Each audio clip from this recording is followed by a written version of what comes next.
10-Minute Jazz Lesson Podcast, episode 370.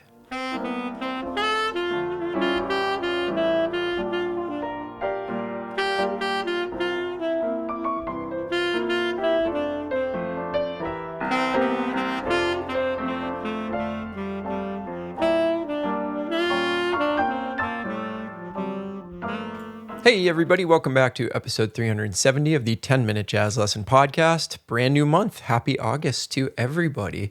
And we're going to continue for the first two episodes of the month our series on intervals. And we're going to talk about a couple different ways to think about them, a couple different ways to work on them, and then hopefully send you off on your way to be practicing intervals for a very long time without running out of options.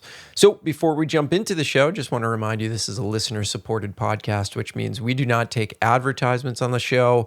Instead, we rely on people just like you that are digging the show and getting some value out of it to support us in the form of a small monthly donation.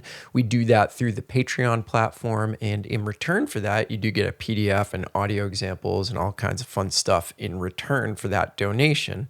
So again, we use the Patreon platform, and if you want to learn more and see the different amounts and different things that you get, head over to our website, 10minutejazzlesson.com, click on one of the Patreon banners, or go to patreon.com and search for the 10-Minute Jazz Lesson Podcast. And we really appreciate everybody that is supporting us. It makes it possible for this show to keep coming out each and every week. So I wanted to give a quick shout out to some new patrons this month. Thank you to our new $5 patrons, Carol, Charles, Thomas, Alan, Hunter, and Kermit. Thank you all so much, and welcome to the 10-Minute Jazz Lesson family. And of course, to the over 350 people we have over there supporting us, thank you. We could not do this show without you, and your donations are really what makes it possible for this show to keep coming out. All right, so last week we talked about a couple of cool things. We talked about practicing all of your intervals diatonically, and then in part 2, we talked about actually combining intervals, so doing somewhat of a compound interval movement. And all that stuff is great, and I highly suggest that that's sort of the way that you get started with your intervals. Keep them diatonic, pick a concert key, whether that be major or minor, and then play all of your intervals all the way through those keys, making sure that you stay in the key signature while you're doing it. But there's another side to this interval practice, and that is basing the intervals off of the chromatic scale. And what this does is this produces very, very different results. Because if you think about practicing intervals, let's say through a major key, all right? If you're playing thirds through a major key, what you're going to end up with is a mix of major thirds and minor thirds, right? Because it all depends on the key signature. And we know that the sort of intervallic structure of the scale that we're basing our interval practice off of is set.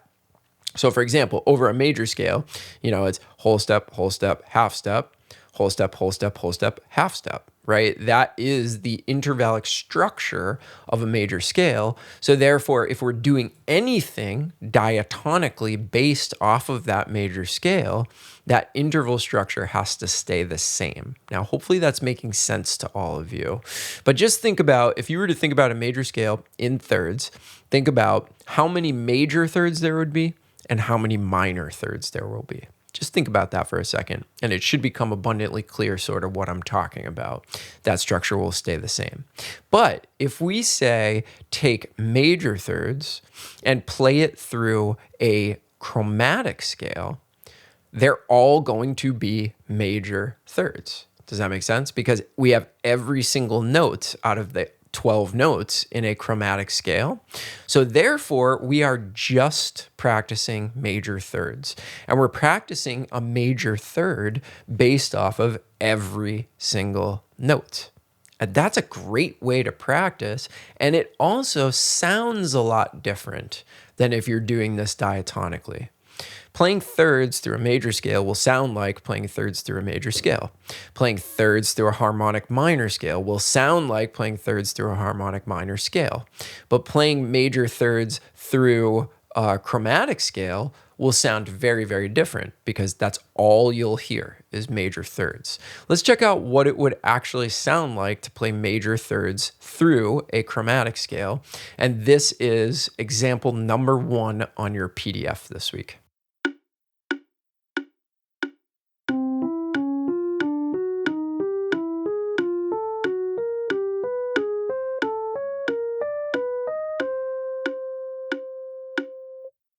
So pretty cool. It's all major thirds. Now think about that. You could go back and you could do all minor thirds because instead of there being a mixture of major thirds and minor thirds, we could just do all one or the other. Because do you notice that when we're doing these diatonically over a major or minor key, we just call them thirds? But now that we're using a chromatic scale, now what we have to do is specify what kind of third we want, which actually gives us more things to practice. And I'm sure when you listen to that, like when I listen to things like this, I'm reminded of the way that somebody like Miles Davis plays. Miles used this kind of stuff all over the place. And in fact, in our third example, you're going to hear something that, could be taken right out of a Miles Davis solo. And it's just a bunch of intervals based off of the chromatic scale. So these are really, really cool things to practice, and they will give you a ton of flexibility. So now that we did major thirds, let's do minor thirds and listen to how different it's going to sound, just changing the major thirds to minor thirds, but staying chromatic scale based.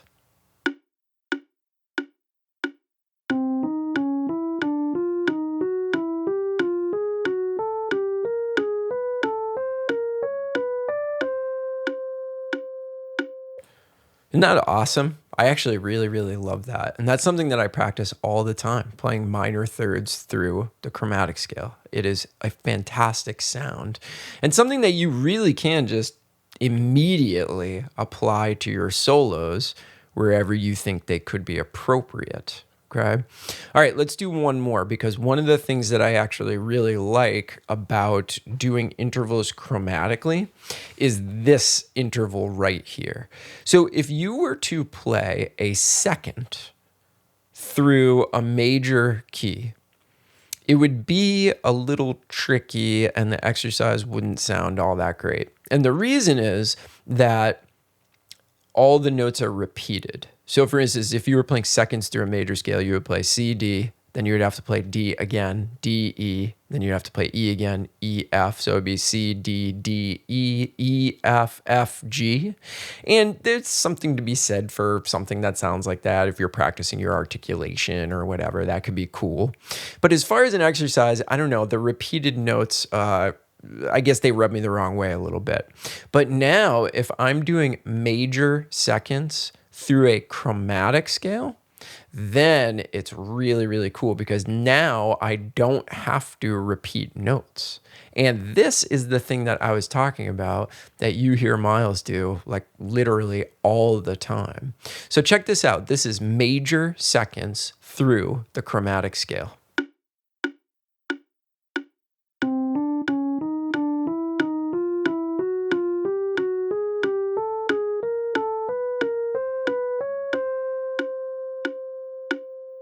And again, that's something I hear all over the place, particularly going down. Be lee lee lee lee lee lee lee lee.